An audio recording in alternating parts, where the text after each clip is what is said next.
காமராஜர் அவர்கள் 1903ஆம் ஆண்டு ஜூலை மாதம் 15ஆம் தேதி விருதுப்பட்டியில் குமாரசாமி நாடார், சிவகாமி அம்மாள் ஆகியோருக்கு மகனாக பிறந்தார். இவரது தந்தையார் ஒரு தேங்காய் வியாபாரியாக இருந்தார். இவரது பெற்றோர் இவருக்கு குலதெய்வத்தின் பெயரான காமாட்சி என்ற பெயரை இட்டனர். இவரது பெற்றோர்கள் இவரை ராசா என்று அழைத்தார்கள். இந்த இரண்டு பெயர்களின் இணைத்து காமராஜர் என அழைக்கப்பட்டனர். இவருக்கு நாகம்மாள் என்ற தங்கை இருந்தார். 5 வயதில் காமராஜர் உள்ளூர் தொடக்கப்பள்ளியில் சேர்க்கப்பட்டார். பின்னர் சிறிது காலத்துக்கு பிறகு உயர்நிலைப் பள்ளிக்கு அனுப்பப்பட்டார். இவருக்கு 6 வயதாக இருந்தபோது இவரின் தாத்தாவும் தந்தையும் அடுத்தடுத்து காலமானதை தொடர்ந்து இவரது தாயார் குடும்பத்தை கவனிக்க வேண்டிய கட்டாயத்துக்கு தள்ளப்பட்டார். பின்னர் தனது 12 வயதில் பள்ளி படிப்பை விட்டுவிட்டு தனது தாய்மாமா நடத்தும் துணிக்கடையில் வேலைக்கு சேர்ந்தார். பழங்கால தற்காப்பு கலையான சிலம்பம் கற்றுக்கொண்டார். உள்ளூர் மக்களுடன் சேர்ந்து முருகன் சாமி தரிசன வழிபாட்டில் நேரத்தை செலவிட்டார். 13 வயதாக இருக்கும்போது பொது நிகழ்ச்சிகளில் அரசியலில் ஆர்வம் காட்டினார். தனது மாமாவின் கடையில் பணிபுரியும் போது பஞ்சாயத்து கூட்டங்கள் மற்றும் பிற அரசியலில் கூட்டங்களில் கலந்து கொள்ள தொடங்கினார். சுதேசமித்திரன் தமிழ் நாளிதழை ஆர்வமாக பின்தொடர்ந்தார், படித்தார். கடையில் தனது வயதுடையவர்களுடன் அரசியல் நிகழ்வுகளை பற்றி பேசினார். காமராஜர் அன்னி பெசன்ட் அம்மையாரின் தன்னாட்சி இயக்கத்தால் ஈர்க்கப்பட்டார். பக்கிம் சந்திர சட்டர்ஜி மற்றும் பாரதியார் ஆகியோரின் எழுத்துக்களாலும் ஈர்க்கப்பட்டார்.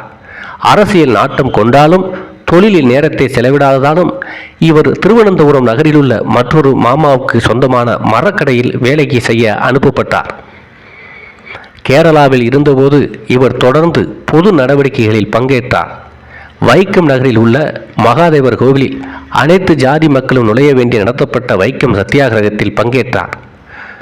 காமராஜர் தனது சொந்த ஊருக்கு திரும்பவும் அழைக்கப்பட்டார். திருமணம் செய்து வைக்க இவரது தாயார் மணப்பெண் தேடிய போது திருமணம் செய்ய மறுத்துவிட்டார். இந்தியர்களின் சிறைவாசத்தை விசாரணையின்றி நீடித்த 1919ஆம் ஆண்டின் ரவுலட் சட்டம் மற்றும் அதைத் தொடர்ந்து நூற்றுக்கணக்கான அமைதியான போராட்டக்காரர்கள் சுட்டு படுகொலை செய்யப்பட்ட ஜாலியன் வாலாபாக் படுகொலை ஆகிய நிகழ்வுகளை தொடர்ந்து காமராஜர் தனது 16வது வயதில் இந்திய தேசிய காங்கிரஸ் இயக்கத்தில் சேர முடிவு செய்தார். 1921ஆம் ஆண்டு செப்டம்பர் 21ஆம் தேதி மதுரையில் முதல் முறையாக மகாத்மா காந்தியை சந்தித்தார். காந்தியின் மது ஒழிப்பு, காதி பயன்பாடு மற்றும் தீண்டாமை ஒழிப்பு போன்ற கருத்துக்களால் கவரப்பட்டார். 1922ஆம் ஆண்டில் ஒத்துழையாமை இயக்கத்தின் ஒரு பகுதியாக வேல்ஸ் இளவரசர் வருகைக்கு எதிர்ப்பு தெரிவிக்க காமராஜர் சென்னைக்கு சென்றார்.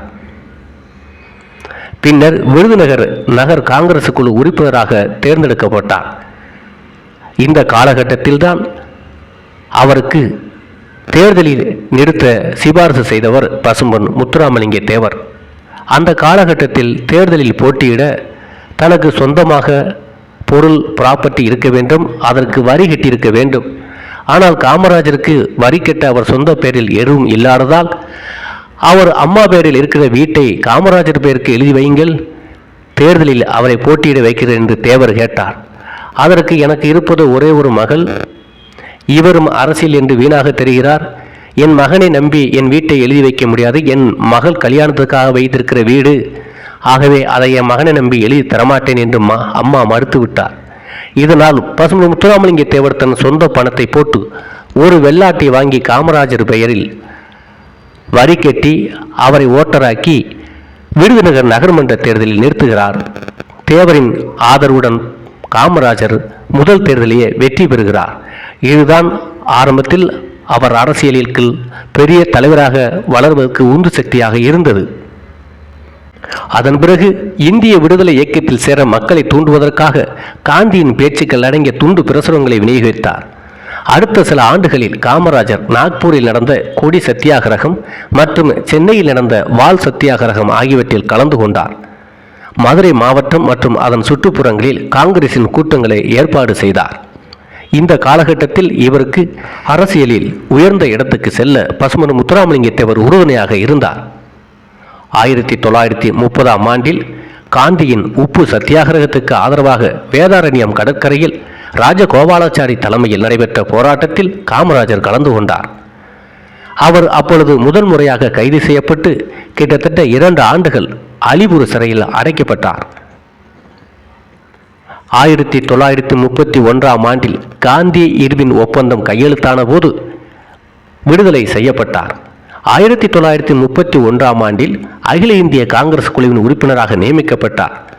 அடுத்த சகாப்தத்தில் சென்னை மாகாணத்தில் காங்கிரஸ் ராஜாஜி மற்றும் சத்தியமூர்த்தி தலைமையில் 2ஆக பிளவுபட்டு காணப்பட்டது.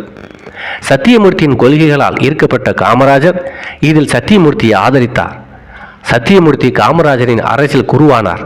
அதே சமயம் காமராஜர் சத்தியமூர்த்தியின் நம்பகமான உதவியாளரானார். 1931ஆம் ஆண்டு காங்கிரசின் பிராந்திய தேர்தலில் துணைத் தலைவர் பதவிக்கு சத்தியமூர்த்தி வெற்றி பெற காமராஜர் உதவி செய்தார். அதற்கு முத்துராமலிங்க தேவரும் சம்மதித்தார். 1932இல் காமராஜர் மீண்டும் தேச துரோகம் மற்றும் வன்முறை குற்றச்சாட்டில் பேரில் கைது செய்யப்பட்டார். இவருக்கு திருச்சிராப்பள்ளி சிறையில் 1 ஆண்டு கடுங்காவல் தண்டனை விதிக்கப்பட்டது. பின்னர் வேலூர் மத்திய சிறைக்கு மாற்றப்பட்டார். அங்கு அவர் ஜெய்தேவ் கவுர் மற்றும் கமல்நாத் திவாரி போன்ற புரட்சியாளர்களுடன் தொடர்பை வளர்த்து கொண்டார். 1933-34ஆம் ஆண்டில் காமராஜர் வங்காள ஆளுநர் ஜான் ஆண்டர்சனை கொலை செய்ய சதி செய்ததாக குற்றம் சாட்டப்பட்டது. கொலை செய்வதற்கான ஆயுதங்களை வழங்கியதற்காக குற்றம் சாட்டப்பட்ட இவர் 1934இல் தகுந்த ஆதாரங்கள் இல்லாதால் விடுவிக்கவும் பட்டார். 1933ஆம் ஆண்டு ஜூன் 23ஆம் தேதி விருதுநகர் நகராட்சி தேர்தலில் போட்டியிட்ட காமராஜரை எதிர்க்கட்சியால் கடத்தப்பட்டார். பசும்பொன் முத்துராமலிங்க தேவர் அவர்களால் முயற்சியினால் காமராஜர் உயிருடன் மீட்கப்பட்டார். அப்போது மேடையில் பேசிய தேவர் காமராஜர் மீது கை வைத்தால் விருதுநகர் தீப்பெற்றி எரியும் என அறிக்கை வெளியிட்டார். இதில் பயந்து போன எதிர்க்கட்சிகள் அடங்கின. அந்த காலகட்டத்தில் காமராஜரை பசும்பொன் முத்துராமலிங்க தேவர் தான் காப்பாற்றினார். தேர்தலில் வரி செலுத்துவோர் மற்றும் நிற்க முடியும் என்ற விதி இருந்தது. இதனால் காமராஜர் பெயரில் வரி கட்டி ஒரு ஆட்டுக்குட்டியை விலைக்கு வாங்கிய தேவர் இவரை தேர்தலில் நிற்கும்படி செய்தார். அன்று பசும்பொன் முத்துராமலிங்க தேவர் காமராஜரை தேர்தலில் நிறுத்தாவிட்டார். பெரும் தலைவர் என்ற பெயரோடு இவ்வளவு பெரிய அரசியல் தலைவரை இந்த தமிழ்நாடு பார்த்திருக்காது. அதற்கு அஸ்திவாரம் போட்டவர் பசும்பொன் முத்துராமலிங்க தேவர். பின்னர் இருவருக்கும் கருத்து வேறுபாடு பட்டு அவர் ஃபாரூக் பிளாக்குக்கு திரும்பினார் என்பது இன்னொரு வரலாறு உண்டு. பின்னர் 1933ஆம் ஆண்டு செப்டம்பர் 21ஆம் தேதி விருதுநகரில் உள்ள தபால் நிலையம் மற்றும் காவல் நிலையங்களில் குண்டுவெடித்தது. நவம்பர் 9ஆம் தேதி உள்ளூர் காவல் ஆய்வாளரின் எதிர்ப்பையும் மீறி காமராஜர் குண்டுவெடிப்பில் ஈடுபட்டதாக கைது செய்யப்பட்டார். இந்திய காவல்துறை அதிகாரிகளும் ஆங்கிலேய அதிகாரிகளும் சேர்ந்து பல தந்திர வழிகளிலும் துன்புறுத்தலிலும் ஈடுபட்டு இந்த வழக்கில் காமராஜரின் ஒப்புதல் வாக்குமூலம் பெற முயற்சித்தார்கள். நீதிமன்றத்தில் காமராஜர் சார்பில் வரதராஜலு நாயுடு மற்றும் சர்ச் ஜோசப் ஆகியோர் வாதிட்டு குற்றச்சாட்டுகள் ஆதாரமற்றவை என நிரூபித்தனர். வழக்கிலிருந்து விடுவிக்கப்பட்ட போதிலும் காமராஜர் இந்த வழக்கின் செலவுக்காக வீட்டை தவிர தனது மூதாதையர் சொத்துக்களில் பெரும்பாலானவற்றை விற்க நேரிட்டது. 1934ஆம் ஆண்டு இந்திய பொதுத் தேர்தலில் இவர் காங்கிரசுக்கான பிரச்சாரத்தை ஏற்பாடு செய்தார். 1936ஆம் ஆண்டில் சென்னை மாகாண காங்கிரஸ் குழுவின் பொதுச் செயலாளராக நியமிக்கப்பட்டார். 1937இல் சென்னை மாகாண சட்டப்பேரவை தேர்தலில் சட்டமன்ற உறுப்பினராகவும் தேர்ந்தெடுக்கப்பட்டார். 1940இல் காமராஜர் சென்னை மாகாண காங்கிரஸ் தலைவராக தேர்ந்தெடுக்கப்பட்டார். சத்தியமூர்த்தி பொதுச் செயலராக பணியாற்றினார். சென்னை மாகாண ஆளுநர் ஆர்தர் ஹோப் 2ஆம் உலகப் போரின் போது நேச நாடுகளுக்கு நிதியளிக்க நன்கொடைகளை சேகரித்த போது அதற்கு எதிராக பிரச்சாரத்தை நடத்தினார்.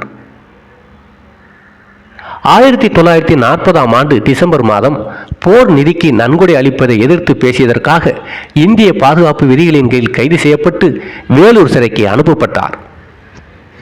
அங்கு இருக்கும் போதே 1941ஆம் ஆண்டில் விருதுநகர் நகராட்சி தலைவராக தேர்ந்தெடுக்கப்பட்டார். 9 மாதங்களுக்கு பின் விடுதலை ஆனதும் நேராக சென்று பதவியேற்றவுடன் உடனடியாக பதவியை விட்டு விலகினார். பதவிக்கு நேர்மையாக முழுமையாக கடமையாற்ற முடியாத நிலையில் அதில் ஒட்டுக்கொண்டு இருப்பது தவறு என்று அவருடைய கொள்கையாக இருந்தது. 1942ஆம் ஆண்டு ஆகஸ்ட் மாதம் காமராஜர் பம்பாயில் நடந்த அகில இந்திய காங்கிரஸ் கூட்டத்தில் கலந்து கொண்டு வெள்ளையனே வெளியேறு இயக்கத்திற்கு பிரச்சார போர்க்குடம் திரும்பினார். பம்பாய் அமர்வில் கலந்து கொண்ட அனைத்து தலைவர்களையும் கைது செய்ய காவல்துறைக்கு உத்தரவு பிறப்பிக்கப்பட்டது. காமராஜர் உள்ளூர் தலைவருக்கு கூட்டத்தில் கூறப்பட்ட செய்தியை சேர்ப்பதற்கு முன்பு கைது செய்யப்படுவதை விரும்பவில்லை. பல்வேறு வழிகளில் கைது செய்யப்படுவதை தவிர்த்த இவர் வேலை முடிந்ததும் காவல்துறையிடம் சரணடைந்தார். சிறையில் இருந்தபோது மார்ச் மாதம் 1943 ஆண்டில் மாபெரும் அரசியல் தலைவர் காங்கிரஸ் தலைவர் சத்தியமூர்த்தி காலமானார். ஜூன் மாதம் 1945 ஆண்டில் விடுவிக்கப்படுவதற்கு முன்பு இவர் 3 ஆண்டுகள் சிறை காவலில் இருந்தார். இதுவே காமராஜரின் கடைசி மற்றும் நீண்ட சிறை தண்டனையாகும். காமராஜரின் விடுதலை ஆதரவான நடவடிக்கைகளுக்காக ஆங்கிலேயர்களால் 6 முறை ஏறத்தாழ 3000 நாட்களுக்கு மேல் சிறையில் அடைக்கப்பட்டிருந்தார் காமராஜர். சிறையிலிருந்து வெளிவந்த பிறகு ராஜாஜி கட்சியிலிருந்து விலகியதாலும் அந்த காலகட்டத்தில் சத்தியமூர்த்தி காலமானதாலும் காங்கிரஸ் கணிசமாக பலவீனமடைந்திருப்பதை கண்டார். இருவருக்குள் இருந்த கருத்து வேறுபாடுகளை ஒதுக்கி வைத்துவிட்டு ராஜாஜியை சந்தித்த போதிலும் காமராஜரின் விருப்பத்துக்கு மாறாக ராஜாஜி மீண்டும் கட்சியில் சேர்க்கப்பட்டதால் காமராஜர் கோபமடைந்தார். சர்தார் படேல் ஆலோசனையின் பேரில் பின்னர் இருவருக்கும் சமரசம் ஏற்பட்டது. 1946 ஆண்டில் காந்தியின் சென்னை வருகைக்கு பிறகு ராஜாஜி கட்சியின் சிறந்த தலைவர் என்றும் அவருக்கு எதிராக சிலர் செயல்படுகிறார்கள் என்றும் காந்தி எழுதினார். இது மறைமுகமாக தன்னை குறிப்பிட்டு எளிதாக கருதிய காமராஜர் கட்சியின் நாடாளுமன்ற குழுவிலிருந்து ராஜினாமா செய்தார். காந்தி பின்னர் சமாதானப்படுத்த முயற்சி செய்த போதிலும் காமராஜர் தனது ராஜினாமை திரும்ப பெற மறுத்துவிட்டார். இதற்கிடையில் காமராஜருக்கு கட்சியில் இருந்த செல்வாக்கு காரணமாக ராஜாஜி அரசில் இருந்து தற்காலிக ஓய்வு பெற்றார். 1946 ஆண்டு சென்னை மாகாண சட்டப்பேரவை தேர்தலில் காங்கிரஸ் வெற்றி பெற்று ஆட்சி அமைக்க உரிமையை பெற்றது. இதற்கு முழுமூச்சாக உழைத்தவர் பசும்பொன் முத்துராமலிங்க தேவர். குறிப்பாக தென் தமிழகத்தில் காங்கிரசுக்காக அரும்பாடுபட்டார். சத்தியமூர்த்தி தேவரின் ஆதரவை அவர் இறக்கும் முன்பே ஒரு தேர்தலில் கேட்டிருக்கிறார். ராஜாஜியும் தேவர் ஆதரவை முன்னால் நடந்த தேர்தலிலும் கேட்டிருக்கிறார். தென் மாவட்டங்களில் காங்கிரஸ் வளர்ச்சிக்கு பெரிய பாடுபட்டவர் முத்துராமலிங்க தேவர். பிரகாசம் முதலமைச்சராக அந்த காலகட்டத்தில் நியமிக்கப்பட்டார். ஆனால் சிறிது காலத்திலேயே காமராஜருடன் ஏற்பட்ட கருத்து மோதல் காரணமாக அவர் மாற்றப்பட்டு அதற்கு பதிலாக ஓமந்தூர் ராமசாமி முதலமைச்சராக நியமிக்கப்பட்டார். பின்னர் ராமசாமி மாற்றப்பட்டு குமாரசுவாமி ராஜா 1949 ஆண்டில் முதலமைச்சராக்கப்பட்டார். அந்த காலகட்டத்தில் காங்கிரஸ் கட்சியின் தலைவராக காமராஜர் கட்சி விவகாரங்களில் கணிசமான ஆதிக்கம் செலுத்தும் செல்வாக்கை பெற்றிருந்தார். 1947 ஆண்டு ஆகஸ்ட் 15 அன்று காமராஜர் இந்திய தேசிய கொடியை சென்னையில் சத்தியமூர்த்தியின் வீட்டில் ஏற்றினார். 1951-52 இந்திய பொதுத் தேர்தலில் ஸ்ரீவில்லிபுத்தூர் தொகுதியில் வெற்றி பெற்று மக்களவை உறுப்பினர் ஆனார். இதுவரைக்கும் பசும்பொன் முத்துராமலிங்க தேவரின் ஆதரவு காமராஜருக்கு இருந்தது. 1952 சென்னை மாநில சட்டமன்ற தேர்தலில் காங்கிரஸ் பாதிக்கும் குறைவான இடங்களில் மட்டுமே வெற்றி பெற்றது. தனிப்பெரும் கட்சியாக உருவெடுத்தாலும் தனிப்பெரும்பான்மை இல்லாததால் ஆட்சி அமைக்க காமராஜர் விரும்பவில்லை. ஆனால் காங்கிரசின் மத்திய குழு ஆட்சி அமைக்க ஆர்வமாக இருந்தது. இந்திய தலைமை ஆளுநராக பதவி வைத்து ஓய்வு காலத்துக்கு சென்ற ராஜாஜியின் தான் தலைமை தாங்க சரியானவர் என்று முடிவு செய்யப்பட்டது. அப்போதைய பிரதமர் ஜவஹர்லால் நேரு உடனான ஆலோசனைக்கு பிறகு ராஜாஜி அரசாங்கத்தை அமைத்தார். காமராஜர் 12 ஆண்டுகளுக்கு பிறகு கட்சியின் தலைவர் பதவியிலிருந்து ராஜினாமா செய்தார். ராஜாஜியின் பணியாற்றக்கூடிய ஒருவராக தலைவராக தேர்ந்தெடுக்க வேண்டும் என்று பரிந்துரைத்தார். ராஜாஜியுடன் தான் பணியாற்ற வேண்டும் என்றும் அவர்கள் வற்புறுத்தப்பட்டார். இதன் பேரில் சுப்பராயன் தலைவராக தேர்ந்தெடுக்கப்பட்டார். ஆனால் 1952 ஆண்டில் காமராஜர் மீண்டும் தலைவராக பொறுப்பேற்க வேண்டிய நிலை ஏற்பட்டது. இந்த காலகட்டத்தில் முத்துராமலிங்க தேவருக்கும் காமராஜருக்கும் கருத்து வேறுபாடு ஏற்பட்டது. அதற்கு காரணம் ஜாதிய ரீதியாக தென் மாவட்டங்களில் காங்கிரஸ் அரசாங்கம் கிளர்ச்சியை உண்டு பண்ணுகிறது என்றும் இரு சமூகத்துக்கிடையே பிரச்சனையை உருவாகிறது என்றும் வாக்கு அரசியலுக்காக காங்கிரஸ் அரசு ஜாதிய பிரிவினைவாதத்தை உருவாக்குகிறது என்று கடுமையாக பேசினார். இதனால் பெரிய எதிர்ப்புகள் எல்லா சமூகத்திலும் காங்கிரஸ் மீது ஏற்பட்டது. அதே நேரம் அவர் நேதாஜி சுபாஷ் சந்திர போஸின் ஃபாரூக் பிளாக் கட்சியின் தமிழ்நாட்டு தலைவராக தேர்ந்தெடுக்கப்பட்ட காலத்தில் அந்த கட்சியை தமிழ்நாட்டில் வளர்க்கும் பொறுப்பு முத்துராமலிங்க தேவருக்கு இருந்தது. இதனால் காங்கிரஸ் போட்டியிடும் தொகுதிகளில் எதிர்த்து ஃபாரூக் பிளாக் கட்சியை நிறுத்தி மாபெரும் வெற்றி பெற்றார் முத்துராமலிங்க தேவர். அதே நேரம் அந்த காலகட்டத்தில் தென் தமிழகத்தில் முத்துராமலிங்க தேவர் ஆதரவு இல்லாமல் யாரும் ஆட்சிக்கு வர முடியாது என்ற சூழ்நிலை இருந்தது.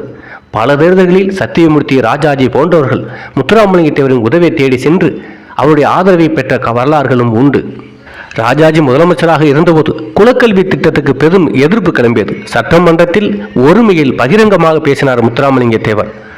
அதே சமயத்தில் மொழிவாரி மாநிலங்கள் அமைப்பின் காரணமாக 1953 ஆந்திரா பிரிக்கப்பட காங்கிரஸ் கட்சியின் உள்ளே ராஜாஜிக்கு பெரும் எதிர்ப்பு கிளம்பியது.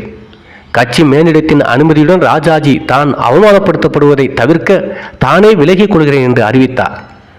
பின்னர் நடைபெற்ற சட்டமன்ற உறுப்பினர்களின் கூட்டத்தில் காமராஜரை எதிர்த்து தன்னுடைய ஆதரவாளரான சுப்பிரமணியத்தை முன்னெடுத்தினார். காமராஜர் சட்டமன்ற உறுப்பினர்களால் கட்சியின் தலைவராக தேர்ந்தெடுக்கப்பட்டார். 1954 ஏப்ரல் 13 தமிழ் புத்தாண்டு அன்று சென்னை மாநிலத்தின் முதல்வராக பொறுப்பேற்றார். தமிழ்நாட்டின் முதல்வர் அப்போது சென்னை என்றுதான் அழைத்தார்கள். நாடாளுமன்ற உறுப்பினர் பதவியை ராஜினாமா செய்துவிட்டு குடியாத்தம் சட்டமன்ற தொகுதி இடைத்தேர்தலில் போட்டியிட்டு வெற்றி பெற்றார். அப்போது பெரியார் மற்றும் அண்ணாதுரை போன்றோரின் கட்சி தலைவரின் ஆதரவு காமராஜருக்கு இருந்தது. காமராஜர் அமைச்சரவையில் மிக குறைந்த எண்ணிக்கையிலேயே அமைச்சர்கள் இறந்தனர். தன்னை எதிர்த்து போட்டியிட்ட சுப்பிரமணியம் அவரை முன்மொழிந்து பக்தர் செல்வம் இருவருக்குமே அமைச்சரவையில் சேர்ந்தார்கள். இவர் கச்சிதமான செயல்திறனில் நம்பிக்கை கொண்டிருந்ததால் அறிவு மற்றும் திறனின் அடிப்படையில் தனது அமைச்சர்களை தேர்வு செய்தார். மாநிலத்தின் வளர்ச்சிக்கு உதவுவதற்காக இந்தியாவின் 5 ஆண்டு திட்டங்களை திறம்பட பயன்படுத்தினார். அமைச்சர்கள் மற்றும் அதிகாரிகள் அடங்கிய மாநில வளர்ச்சி குழுக்களை உருவாக்கினார். அவை வளர்ச்சிக்கான திட்டங்களை வகுத்தன மற்றும் பல்வேறு துறைகளின் செயல்பாடுகளை மதிப்பாய்வு செய்தன. காமராஜர் கல்வி முறையில் உள்கட்டமைப்பிலும் பெரிய மாற்றங்களை கொண்டு வந்தார். ராஜாஜி கொண்டு வந்திருந்த குடும்ப தொழில் அடிப்படையிலான தொடக்க கல்வியின் மாற்றியமைக்கப்பட்ட திட்டம் திரும்ப பெறப்பட்டு 11 வயது வரையிலான குழந்தைகளுக்கு பள்ளி கல்வி இலவசமாக வழங்கப்பட்டது. மாணவர்கள் நீண்ட தூரம் நடக்காமல் இருக்க ஒவ்வொரு சுற்றளவிலும் பள்ளிகள் திறக்கப்பட வேண்டும் என்று கல்விக் கொள்கை வகுக்கப்பட்டது. அதாவது 3 கிலோமீட்டருக்கு ஒரு கல்வி வேண்டும் என்று வகுக்கப்பட்டது. இதன் விளைவாக முன்பு மூடப்பட்ட ஏறத்தாழ 6000 பள்ளிகள் மீண்டும் திறக்கப்பட்டன. 12,000 புதிய பள்ளிகள் புதிதாக ஏற்படுத்தப்பட்டன. மாணவர் சேர்க்கை குறைவு மற்றும் குழந்தைகளுக்கு ஊட்டச்சத்து குறைபாடு இருப்பதும் கண்டறியப்பட்ட போது காமராஜர் இலவச மதிய உணவு திட்டத்தை விரிவுபடுத்தினார். இந்த திட்டத்துக்கு அடிகோலியவர் பசுமன் முத்துராமலிங்க தேவர் சட்டசபையில் பகிரங்கமாக பேசினார். அதாவது புதிய கட்டடங்கள் கட்ட வேண்டும், புதிய ஆசிரியர்களை உருவாக்க வேண்டும், இருக்கிற கட்டடத்துக்குள்ளேயே இருக்கிற ஆசிரியர்கள் வைத்து அதிகமான மாணவர்களை சேர்ப்பது கல்விக்கு மிகப்பெரிய பின்னடைவை ஏற்படுத்தும் என்று பகிரங்கமாக பேசினார். இதுவே கடைசியில் காமராஜர் இந்த திட்டத்தை முழுமையாக நிறைவேற்றி காட்டினார். அனைத்து பள்ளிகளிலும் ஒரு நாளைக்கு ஒருவேளை இலவச உணவாவது வழங்க ஏற்பாடு செய்தார். கல்வி உள்கட்டமைப்பை மேம்படுத்துவதற்கு பொதுமக்களின் உதவி மற்றும் பங்களிப்புகள் கோரப்படும் திட்டங்கள் அறிமுகப்படுத்தப்பட்டன. பள்ளிகளில் ஜாதி மற்றும் வகுப்பு அடிப்படையிலான வேறுபாடுகளை களைய இலவச சீருடைகள் அறிமுகப்படுத்தப்பட்டது. புதிய பாடத்திட்டம் அறிமுகப்படுத்தப்பட்டு கல்வி முறை சீர்திருத்தப்பட்டு வேலை நாட்களின் எண்ணிக்கை அதிகரிக்கப்பட்டது. 1959 ஆண்டில் இந்திய தொழில்நுட்ப கழகம் சென்னை உள்பட பல புதிய உயர்கல்வி நிறுவனங்களில் நிறுவப்பட்டன. காமராஜர் முதல் அமைச்சரான பிறகு ஆண்டிலேயே அனைத்து தொடக்கப்பள்ளி ஆசிரியர்களுக்கும் ஓய்வு ஊதியம் வழங்க ஆணையிட்டார். பின்னர் உயர்நிலைப்பள்ளி ஆசிரியர்களுக்கும் அதன் பின்னர் தனியார் கல்லூரி ஆசிரியர்களுக்கும் ஓய்வூதியம் வழங்கும்படி ஓய்வு ஊதிய திட்டத்தை நீட்டித்தார். இந்த முயற்சிகள் 10 ஆண்டுகளில் மாநிலத்தில் பள்ளி சேர்க்கையில் கணிசமான முன்னேற்றம் மற்றும் கல்வி அறிவு விகிதங்களில் வளர்ச்சியை ஏற்படுத்தியது. இது காமராஜருக்கு கல்வி தந்தை என்ற பெயரை பெற்றது. காமராஜர் முதலமைச்சராக பதவி வகித்த காலங்களில் நாட்டு முன்னேற்றம், நாட்டு மக்களின் வாழ்க்கை முன்னேற்றம், கல்வி, தொழில் வளத்துக்கு முன்னறிவிப்பு பல திட்டங்களை நிறைவேற்றினார். அவரது ஆட்சி காலத்தில் பெரிய நீர்ப்பாசன திட்டங்கள் மற்றும் அணைகள் திட்டமிட்டு செயல்படுத்தப்பட்டன. இது சம்பந்தமாகவும் சட்டமன்றத்தில் பசுமன் முத்துராமலிங்க தேவர் பேசினார். ஒரு எதிர்க்கட்சி ஆளுங்கட்சிக்கு என்ன திட்டங்களை வகுக்க வேண்டும் என்ற ஐடியாலஜியை பசுமன் முத்துராமலிங்க தேவர் சட்டமன்றங்களில் பேசினார். அவர் சட்டமன்றத்தில் பேசுகிறார் என்றால் அந்த திட்டத்தை நல்ல திட்டம் என ஏற்றுக்கொண்டு காமராஜர் ஆட்சியிலும் அதை நிறைவேற்றியிருக்கிறார்கள். அதில் கல்வி திட்டம், நீர்ப்பாசன வசதி, அணை, இது போன்ற பல விஷயங்கள் இருக்கின்றன. உள்ளூர் வளங்களின் பயன்பாட்டை அதிகரிக்க சிறு மற்றும் நடுத்தர நிறுவனங்கள் ஊக்குவிக்கப்பட்டன. இவற்றுக்கு அரசாங்கத்தால் மின்சார உதவி வழங்கப்பட்டது. சென்னை ரயில் பெட்டி இணைப்பு தொழிற்சாலை, ஆவடி கனரக வாகன தொழிற்சாலை, நெய்வேலி பழுப்பு நிலக்கரி நிறுவனம், திருச்சி பாரத மிகு மின் நிறுவனம், மணலி சுத்திகரிப்பு நிறுவனம், நீலகிரி புகைப்பட சுருள் தொழிற்சாலை உள்ளிட்ட பொதுத்துறை நிறுவனங்கள் பல காமராஜர் ஆட்சியில் நிறுவப்பட்டன. 1957 மற்றும் சென்னை மாநில சட்டமன்ற தேர்தல், 1962 தேர்தலில் வெற்றி பெற்ற காமராஜர் தொடர்ந்து 3 முறை முதலமைச்சராக இருந்தார். 1960களில் நடுப்பகுதியில் காங்கிரஸ் கட்சி மெல்ல அதன் வீரியத்தை இழந்து வருவதை கவனித்த இவர் கட்சியை மீண்டும் கட்டி எழுப்புவதில் கவனம் செலுத்த முதல்வர் பதவியை ராஜினாமா செய்ய முன்வந்தார். கட்சி 1957, 60, 62 காலகட்டத்தில் வீழ்ச்சி பெறுவதற்கு காரணம் தென் மாவட்டத்தில் நடந்த ஜாதி கலவரங்கள். அதற்கு காரணம் தென் மாவட்டங்களில் தமிழ்நாட்டில் நேதாஜி சுபாஷ் சந்திர போஸ் அவர்களின் கட்சியான ஃபாரூக் பிளாக் கட்சியை களத்தில் இறக்கி அனைத்து சமுதாய மக்களின் நன்மதிப்பை பெற்ற முத்துராமலிங்க தேவர் தமிழ்நாட்டில் அசைக்க முடியாத சக்தியாக வளர்ந்து கொண்டு இருந்தார். காங்கிரஸ் நின்ற பல தொகுதிகளில் தேவருடைய ஃபாரூக் பிளாக் கட்சி வேட்பாளர்கள் வெற்றி பெற்றுக் கொண்டே இருந்தார்கள். இது காமராஜருக்கு பெரும் தலைவலியை ஏற்படுத்தியது. முதுகுளத்தூரில் நடந்த கலவரம், பரமக்குடியில் நடந்த இம்மானுவேல் கொலை வழக்கு, பசும்பொன் முத்துராமலிங்க தேவர் மீது போடப்பட்ட போலி வழக்கு போன்றவை காமராஜர் அரசின் மீது மக்களுக்கு வெறுப்பை ஏற்படுத்தியது. பசும்பொன் முத்துராமலிங்க தேவர் ஜாதி சமயம் இல்லாமல் அனைத்து சமுதாய மக்களின் ஆதரவை பெற்றவர். குறிப்பாக காமராஜர் சாதியான நாடார் சமூக ஆதரவையும் பசும்பொன் முத்துராமலிங்க தேவர் பெற்றிருந்தார். அப்படிப்பட்ட இருக்கிற சூழலில் ஜாதி ரீதியான வன்முறைகள் அவர் ஆட்சி காலத்தில் பெரிதாக நடைபெற்றது. இதுதான் அந்த காங்கிரஸ் அழிவதற்கும் அது வீழ்ச்சியடைய காரணமாக இருந்தது. எந்த சமூக மக்களும் அதை ஏற்றுக்கொள்ளவில்லை. அப்போது நடந்த சாதிய கொடுமை அதிகமாகவே இருந்தது. தென் மாவட்டங்களில் குறிப்பாக முக்குளத்தூர் தேவர் சமூக மக்கள் பெருமளவில் அடக்குமுறைக்கு ஆளாக்கப்பட்டனர். குறிப்பாக இம்மானுவேல் கொலை வழக்கு சம்பந்தமாக அப்பாவி தமிழர்களான தூவலை சேர்ந்த 5 அப்பாவிகளை காமராஜர் அரசு என்கவுண்டர் என்ற பெயரில் சுட்டுக் கொண்டது. இது மிகவும் நீதிக்கு எதிரானது. இந்த சம்பவம் தென் மாவட்டத்தில் பெரிய கலவரத்தை உண்டு பண்ணியது. காமராஜர் அமைச்சர்களும் தென் மாவட்டத்துக்குள் நுழையக்கூடாத அளவுக்கு பல இடங்களில் போராட்டம் நடந்தது. பலர் மீது செருப்புகளும் வீச்சப்பட்டன. இதுதான் காங்கிரஸ் அழிவுக்கும் காமராஜர் அரசியல் வீழ்ச்சிக்கும் காரணமாக இருந்தன. காமராஜர் தனது முதல்வர் பதவியை துறந்த பிறகு மூத்த காங்கிரஸ் தலைவர்கள் அனைவரும் தங்கள் பதவியிலே ராஜினாமா செய்துவிட்டு காங்கிரஸ் கட்சியின் மறுமலர்ச்சிக்கு தங்களை அர்ப்பணிக்க வேண்டும் என்று முன்மொழிந்தனர். அப்போதைய இந்திய பிரதமர் ஜவஹர்லால் நேருவிடம் மூத்த காங்கிரஸ் தலைவர்கள் அமைச்சர் பதவியை விட்டுவிட்டு காட்சி பணிகளை மேற்கொள்ள வேண்டும் என்று பரிந்துரைத்தார். ஏனென்றால் முத்துராமலிங்க தேவர் செய்த அரசியல் காங்கிரஸ் தாக்குப்பிடிக்க முடியவில்லை. நேரு வரை எவ்வளவோ போராடி பார்த்தார்கள். தேவருக்கு எதிராக மக்களை திருப்பவும் முடியவில்லை. தேவர் பெற்ற அந்த ஃபாரூக் பிளாக் கட்சி வாக்கு வங்கியை காங்கிரசுக்கு திருப்பவும் முடியவில்லை. தொடர்ந்து தென் மாவட்டங்களில் ஃபாரூக் பிளாக் வெற்றி பெற்றுக் கொண்டே இருந்தது. காங்கிரஸ் தோல்வியடைந்து கொண்டே இருந்தது. அன்று முதல் வீழ்ச்சிக்கு காரணமாக இது அமைந்தது.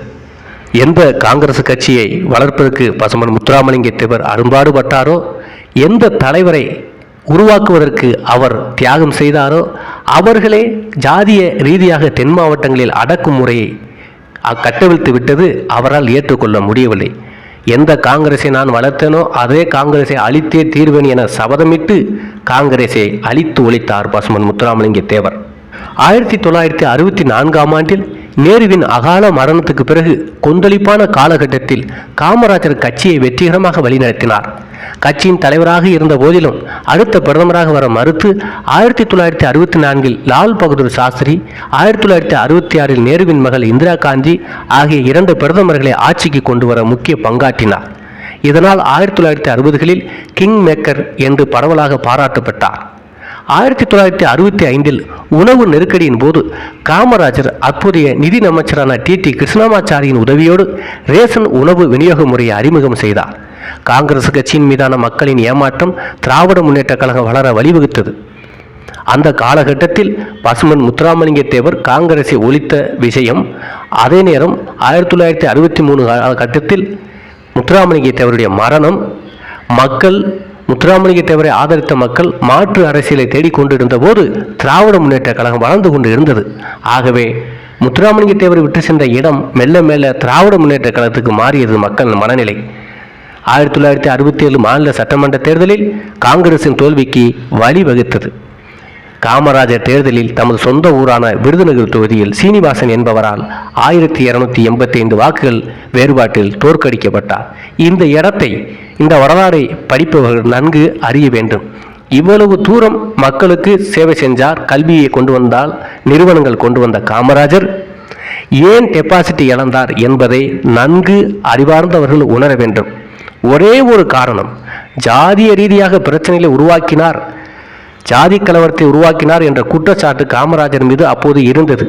இது அனைத்து ஜாதி மக்கள் ஒன்று சேர்ந்து இது போன்ற பிரிவினைவாதம் இருக்கக்கூடாது என்று காமராஜரை தோற்கடிக்க வேண்டும் என்று கங்கணங்கட்டி தோற்கடித்தார்கள் என்பதுதான் உண்மை. இல்லை என்றால் ஒரு தலைவர், இவ்வளவு பெரிய தலைவர் எப்படி டெபாசிட் இழப்பார், எப்படி தோற்பார்? அந்த வரலாறுகளை படிக்கும்போது என்ன நடந்திருக்கு என்று படிக்கிற போது முழுக்க முழுக்க ஜாதிய கலவரங்கள் காமராஜர் ஆட்சியில் தலைவிடுத்து ஆடி இருக்கிறது என்பதுதான் தெரிகிறது. பின்னர் நாகர்கோவில் மக்களவைத் தொகுதியில் 1969 நடைபெற்ற தேர்தலில் வெற்றி பெற்றார். இந்திரா காந்தி பிரதமராக நியமனத்தில் இருந்தே இவருக்கு காமராஜர் தலைமையிலான சிண்டிகேட் எனப்படும் காங்கிரசின் உயர்மட்ட தலைவர்களுக்கும் இடையே மோதல் ஏற்பட்டது. 1967 ஆண்டு இந்திய பொது தேர்தலில் காங்கிரசின் வெற்றிக்கு பிறகு இந்த பிளவு மேலும் விரிவடைய தொடங்கியது. 1969 கட்சி விரோத நடவடிக்கைக்காக இந்திரா காந்தி காங்கிரஸ் கட்சியிலிருந்து நீக்கப்பட்டார். இதன் விளைவாக கட்சி இரண்டாக பிளவுபட்டது. காமராஜர் தலைமையில் நிறுவன காங்கிரஸ் செயல்பட்டது. இந்திரா காந்தி சிறிய பிராந்திய கட்சிகளின் ஆதரவுடன் பிரதமராக தொடர்ந்தார். 1970 ஆண்டு நாடாளுமன்ற கீழவையை கலைத்து புதிய தேர்தலுக்கு அழைப்பு விடுத்தார்.